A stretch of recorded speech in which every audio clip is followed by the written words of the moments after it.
you for coming today. As you know, we continue to work our way through the most challenging recession that we have faced since the Great Depression itself. And in terms of state revenue, this recession may be the most challenging. When I made my allotments in November, my hope was that those would be the last budget changes that we would need to announce until we passed a 2011 budget, which we will hopefully do this coming year. Unfortunately, the revenue situation has deteriorated to such a point that I feel like we need to make some adjustments right now. In my view, when the hole was 20 or 30 or 40 million dollars, that was still a manageable enough level that I felt we could continue to work our way through the year in hopes that things would get better or that we would come up with a way to fill the hole towards the end of the fiscal year. With a budget hole of over $100 million, my concern is that failure to act right now would lead to a situation where at the very end of the fiscal year we would need to make some draconian decisions to some programs that would have virtually no time left in the fiscal year. In other words, I just feel like it's time to act right now. The two prisms that I used in analyzing a way to fill this $106 million shortfall were these. First, I felt that it was very important that, if possible, we don't make the 2011 budget year any more difficult. We always have the option available to us of drawing down 2011 Recovery Act money and using it in 2010.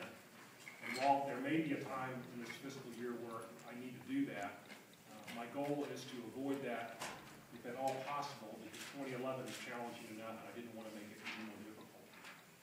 Secondly, I wanted to, if possible, keep with the priorities that I talked about in the State Address, which is to not make any additional cuts to education, to public safety, and to our safety net.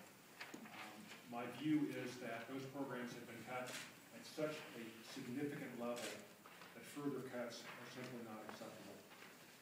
And although the decisions that I've been required to make today have been difficult and are certainly not good public policy, fortunately I have been able to satisfy both of those criteria. When I say they aren't good public policy, what I mean by that is that we do not have any easy solutions. We don't have any good cuts that we can make. It is simply a matter of which are the worst of the cuts that are out there and trying to make decisions that have the least impact on Kansas citizens as possible. Let me run through with you very briefly how we're filling this $106 million hole. The first thing that I looked at was to analyze what is the actual hole. And in my view, the hole is not $106 million, it's $85 million.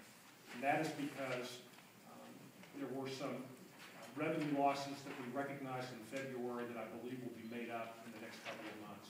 And those are principally due to the fact that people are filing their returns electronically. We have a lot more returns that have been filed. We've made 35,000 additional refunds over this time last year. And so I believe that because we won't have to make those refunds in March and April and subsequent months, that 15 million of it can be explained for that reason.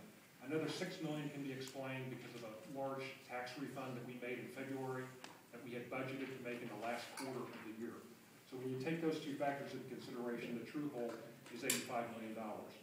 There are three things that have happened in the last several months that also mitigate the impact of the hole by an additional $35 million. One is that Secretary Sebelius made the decision at HHS that there would be a reduced Medicaid clawback to the states. That results in a positive amount of $16 million to Kansas in fiscal year 2010.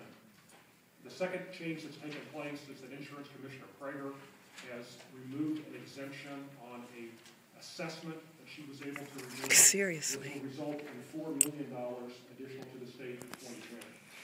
The third change that's taken place is that payments under the